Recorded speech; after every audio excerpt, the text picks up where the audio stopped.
Hello नमस्कार दोस्तों। एक बार फिर स्वागत है आपका संघर्ष स्टडी पॉइंट के यूट्यूब चैनल पे। जैसा कि पिछले वीडियो में हमने तीन प्रजामंडलों के बारे में बात की थी। उसमें से पहला प्रजामंडल हमने पढ़ा था धौलपुर प्रजामंडल, दूसरा पढ़ा था हमने शाहपुरा प्रजामंडल और तीसरा पढ़ा था हमने करौली प्रजामंडल। इन तीनों प्रजामंडलों की स्थापना है जो हुई थी 1938 में। कब हुई थी? 1938 में। आज हम दो और प्रजामंडलों को कवर करने की कोशिश करेंगे। उसमें से हम लोग पहला पढ़ेंगे अलवर प्रजामंडल और दूसरा पढ़ेंगे हम लोग भरतपुर प्रजामंडल। तो अगर आप इस चैनल पर नए हैं तो इस चैनल को सब्सक्राइब करें, वीडियो को लाइक करें और शेयर करें। तो चलिए शुरुआत करते हैं अलवर प्रजामंडल से। अलवर प्रजामंडल अलवर प्रजामंडल की स्थापना भी 1938 में हुई थी। यहाँ पर जन जागरण करने का श्रेय जो जाता है वो जाता है पंडित हरिनारायण शर्मा को। किसको जाता है? पंडित हरिनारायण शर्मा को। इन पंडित हरिनारायण शर्मा ने दो संघ यानी कि अस्पृश्यता निवारण संघ और आदिवासी संघ के माध्यम से जन जागरण का कार्य है जो अलवर प्रजामंडल में किया था। किसके माध्यम से? अस्पृश्यता निवारण संघ और आदिवासी संघ के माध्यम से इन्होंने जन जागृति का है जो काम किया था। आगे चलते हैं। नेक्स्ट 1933 में अलवर में कांग्रेस समिति की स्थापना हुई थी। कब हुई थी? 1933 में कांग्रेस समिति की स्थापना कहाँ हुई थी? अलवर में। तो इसी 1933 में जो कांग्रेस समिति की स्थापना हुई थी, इसी कांग्रेस समिति जिसका नाम है जो 1938 में बदलकर अलवर प्रजामंडल किया गया था। क्या नाम किया गया था? अलवर प्रजामंडल। ये अलवर प्रजामंडल नाम है जो चेंज करने वाले जो व्यक्ति थे वो पंडित हरिनारायण शर्मा और कुंज बिहारी मोदी थे। कौन थे? पंडित हरिनारायण शर्मा और कुंज बिहारी मोदी। किसका नाम चेंज किया था? कांग्रेस समिति का। क्या नाम किया था? अलवर प्रजामंडल। कांग्रेस समिति की स्थापना अलवर में कब हुई थी? 1933 में। और अलवर प्रजामंडल नाम कब रखा गया था? 1938 में। फिर आगे चलते हैं अलवर प्रजामंडल के संस्थापक के बारे में। तो अलवर प्रजामंडल के संस्थापक थे पंडित हरिनारायण शर्मा और कुंज बिहारी मोदी। आपको दो नाम याद रखना है, कई बार एग्जाम में पूछा गया है। पंडित हरिनारायण शर्मा और कुंज बिहारी मोदी का संबंध किस प्रजामंडल आंदोलन से है? तो आपको नाम याद रखना है अलवर प्रजामंडल। क्या नाम है? अलवर प्रजामंडल। नेक्स्ट बात करेंगे इस जो अलवर प्रजामंडल में जो आंदोलन हुआ था, तो इस आंदोलन में प्रजामंडल द्वारा प्रारंभिक तौर पे जो मांग की गई थी वो मांग थी स्कूल फीस में कमी करना। देखो, इस अलवर प्रजामंडल में जो स्कूलों की फीस में वृद्धि की गई थी, उसी को कम करने के लिए इन्होंने सबसे पहली मांग है जो रखी थी। किसने रखी थी? अलवर प्रजामंडल के कार्यकर्ताओं ने। तो पूछा जाता है कि अलवर प्रजामंडल द्वारा की गई प्रारंभिक मांग क्या थी? तो क्या थी वो? स्कूल फीस में कमी करना। यहाँ पर एक नोट करने है आपको बात, बहुत महत्वपूर्ण प्रश्न पूछा जाता है कि जागीर माफ़ी आंदोलन कहाँ पर हुआ था? तो जागीर माफ़ी आंदोलन कहाँ पे हुआ था? अलवर में हुआ था। कहाँ पे हुआ था? अलवर में। कब हुआ था? 1941 में। कब हुआ था? 1941 में। ये जो जागीर माफ़ी आंदोलन हुआ था अलवर में हुआ था, 1941 में हुआ था। और एक व्यक्ति थे, उनका नाम था सत्यदेव विद्यालंकार। क्या नाम था? सत्यदेव विद्यालंकार। इनके नेतृत्व में इस आंदोलन की जो शुरुआत हुई थी जागीर माफ़ी आंदोलन की। तो आपको याद रखना है जागीर माफ़ी आंदोलन 1941, अलवर और सत्यदेव विद्यालंकार। अलवर प्रजामंडल से जुड़े हुए एक कार्यकर्ता का नाम आपको याद होगा, जिसका नाम है मास्टर भोलानाथ। क्या नाम है? मास्टर भोलानाथ। इन्होंने एक कथन कहा था कि गैर जिम्मेदार मिनिस्टरों कुर्सी छोड़ो। क्या कहा था इन्होंने कथन? गैर जिम्मेदार मिनिस्टरों कुर्सी छोड़ो। आपको ये याद रखना है मास्टर भोलानाथ का संबंध भी किस प्रजामंडल से है? अलवर से। किससे है? अलवर से। नेक्स्ट, ये जो अलवर प्रजामंडल था, इस प्रजामंडल का जो प्रथम अधिवेशन हुआ था वो हुआ था 1944 में। कब हुआ था? 1944 में। और कौन से स्थान पे हुआ था? खैरथल अलवर में। कहाँ पे हुआ था? खैरथल अलवर में। आपको नाम याद रखना है, खैरथल, जो कि अलवर में पड़ता है। कब हुआ था? 1944 में। याद रखना है, सन भी याद रखना है कि अलवर प्रजामंडल का प्रथम अधिवेशन कब और कहाँ हुआ, तो 1944 में खैरथल अलवर में हुआ था। इस प्रथम अधिवेशन की अध्यक्षता करने वाले व्यक्ति थे, उनका नाम था भवानी शंकर शर्मा। क्या नाम था? भवानी शंकर शर्मा। तो इस अलवर प्रजामंडल से संबंधित आपको 4-5 नाम याद रखने हैं। उसमें पंडित हरिनारायण शर्मा, कुंज बिहारी मोदी, मास्टर भोलानाथ, सत्यदेव विद्यालंकार और भवानी शंकर शर्मा। ये आपको 5 नाम याद रखने हैं इससे संबंधित, जो अलवर प्रजामंडल से संबंधित है। अंत में जब एकीकरण हुआ था राजस्थान का, तो 18 मार्च 1948 प्रथम चरण में जो मत्स्य संघ बना था, उसमें अलवर रियासत का विलय हो गया था। इसी के साथ अलवर में प्रजामंडल आंदोलन है जो समाप्त हो गया था।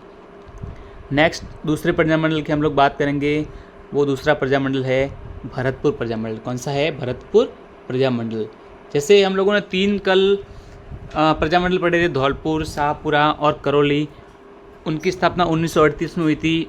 आज हम दो पढ़ रहे, अलवर और भरतपुर, इसकी भी स्थापना 1938 में हुई थी। तो भरतपुर प्रजामंडल जो आंदोलन हुआ था, उनमें जन जागृति करने वाले व्यक्ति थे, उनके नाम आपको याद रखना है। उसमें सबसे पहला नाम गोपीलाल यादव, दूसरा है जगन्नाथ अधिकारी और तीसरा नाम याद रखना है आपको गंगा प्रसाद। 3 नाम याद रखना है, गोपीलाल, जगन्नाथ और गंगा प्रसाद। एक नाम व्यक्ति का है जिसका नाम है जगन्नाथ। तो जगन्नाथ अधिकारी नामक व्यक्ति, नामक कार्यकर्ता ने 1912 में हिंदी साहित्य समिति का गठन किया था। कब किया था? 1912 में हिंदी साहित्य समिति का किसने किया था? जगन्नाथ अधिकारी ने। इनका जो समाचार पत्र है उसका नाम भी पूछा जाता है, तो इसके समाचार पत्र का क्या नाम है? वैभव। क्या नाम है? वैभव। आपको याद रखना है, वैभव नामक समाचार पत्र का संपादक कौन था? तो जगन्नाथ अधिकारी। हिंदी साहित्य समिति का गठन इन्होंने किया था 1912 में। नेक्स्ट बात करेंगे भरतपुर प्रजामंडल के संस्थापक की। तो इनके संस्थापक सदस्यों में नाम आता है सबसे पहले किशनलाल जोशी। क्या नाम आता है? किशनलाल जोशी। दूसरा है गोपीलाल यादव, तीसरा है मास्टर आदित्येंद्रनाथ, गोकुल वर्मा और रेवती शरण उपाध्याय। इस भरतपुर प्रजामंडल के जो अध्यक्ष बनाए थे, उनका नाम था गोपीलाल यादव। गोपीलाल यादव को क्या बनाया गया था? अध्यक्ष। क्या बनाया गया था? अध्यक्ष। और इनके उपाध्यक्ष थे वो मास्टर आदित्येंद्रनाथ। कौन थे? मास्टर आदित्येंद्रनाथ। फिर इस भरतपुर प्रजामंडल की स्थापना हुई थी, वो हुई थी 4 मार्च 1938 को। कब हुई थी? 4 मार्च 1938 को हुई थी। ये हुई थी रेवाड़ी हरियाणा में हुई थी। कहाँ पे हुई थी? रेवाड़ी हरियाणा में। देखो, राजस्थान की 4 है जो ऐसी रियासतें थी, 4 ऐसे प्रजामंडल थे जिनकी स्थापना अपने स्वयं के स्थान पर नहीं होकर किसी और स्थान पर हुई थी।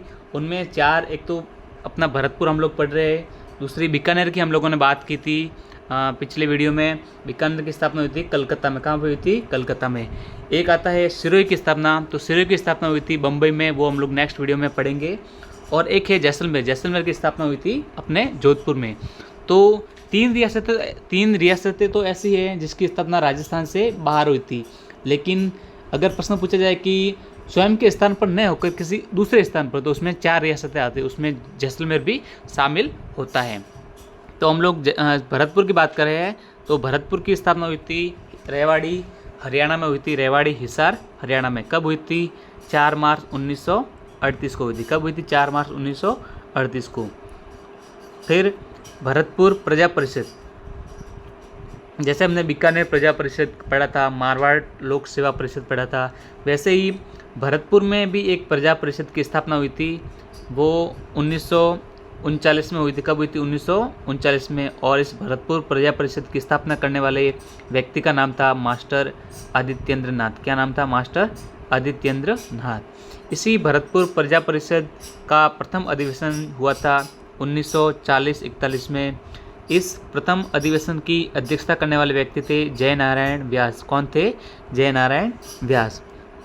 इसका दूसरा अधिवेशन हुआ था 1945-46 में, और इसी दूसरे अधिवेशन की अध्यक्षता भी जय नारायण व्यास द्वारा की गई थी। अंत में उसका तीसरा अधिवेशन हुआ था 1947 में हुआ था। कब हुआ था? 1947 में। इस 1947 में तीसरे अधिवेशन की अध्यक्षता करने वाले व्यक्ति थे वो पट्टाभी सीतारमैया थे। तो इसके 3 अधिवेशन के जो अध्यक्ष हैं इनके नाम आपको याद रखने हैं। 2 अधिवेशन, जो प्रथम 2 अधिवेशन थे उसकी अध्यक्षता की थी जय नारायण व्यास द्वारा, और तीसरा जो अधिवेशन था उसकी अध्यक्षता की गई थी पट्टाभी सीतारमैया द्वारा। इस पट्टाभी सीतारमैया का एक कथन आपको याद रखना है। इन्होंने एक कथन कहा था कि अब न जाट न राजपूत का राज होगा बल्कि अब जनता का राज होगा। याद रखना आपको इस कथन को कि अब न जाट और न राजपूत का शासन होगा बल्कि अब जनता का राज होगा। किसका कथन है? पट्टाभी सीतारमैया का, याद रखना है। अंत में भरतपुर प्रजा परिषद में एक समिति का गठन हुआ था। उस समिति का नाम था ब्रज जन प्रतिनिधि सभा। क्या नाम था? ब्रज जन प्रतिनिधि सभा। इस ब्रज जन प्रतिनिधि सभा की स्थापना या गठन हुआ था 22 अक्टूबर 1942 को हुआ था। और जब ये ब्रज जन प्रतिनिधि सभा का गठन 22 अक्टूबर 1942 को हुआ था, इसके बाद इसमें चुनाव हुए थे। क्या हुए थे? चुनाव हुए थे। 1943 में चुनाव हुए थे। इस चुनाव में युगल किशोर चतुर्वेदी को अध्यक्ष के तौर पर चुना गया था और आदित्येंद्र नाथ को उपाध्यक्ष के तौर पे चुना गया था। आपको याद रखना है ब्रज जन प्रतिनिधि सभा का संबंध किस प्रजामंडल से है, तो आपको याद रखना है कौन सा प्रजामंडल है वो? भरतपुर प्रजामंडल। और इसकी स्थापना 22 अक्टूबर 1942 को हुई थी। इसके अध्यक्ष बनाए गए थे युगल किशोर चतुर्वेदी और उपाध्यक्ष थे आदित्येंद्र नाथ। इन युगल किशोर चतुर्वेदी का दूसरा नाम है दूसरा जवाहरलाल भी इनको कहा जाता है। क्या कहा जाता है? दूसरा जवाहरलाल। अंत में बात करेंगे भरतपुर प्रजामंडल में महिला सत्याग्रहियों का नेतृत्व करने वाली महिला का क्या नाम था, तो आपको याद रखना है, बहुत ही इंपॉर्टेंट है, सरस्वती बोहरा। क्या नाम याद रखना है आपको? सरस्वती बोहरा। इसके बाद अंत में जब मत्स्य संघ का विलय मत्स्य संघ बनाया गया था, तब उसी मत्स्य संघ में भरतपुर का भी विलय किया गया था। इसी के साथ भरतपुर प्रजामंडल आंदोलन भी समाप्त हो गया था। आज हमने 2 प्रजामंडलों के बारे में बात की है। उसमें से पहला पढ़ा हमने अलवर और दूसरा पढ़ा हमने भरतपुर। इन दोनों की स्थापना 1938 को हुई थी। अलवर की स्थापना अलवर में ही हुई थी, जबकि भरतपुर की स्थापना है जो प्रजामंडल की स्थापना है जो कहाँ पे हुई थी? रेवाड़ी, हरियाणा में हुई थी। तो आज के लिए इतना ही। अगले वीडियो में हम 2-3 और प्रजामंडलों को कवर करने की कोशिश करेंगे। तब तक के लिए धन्यवाद। जय हिंद, जय भारत।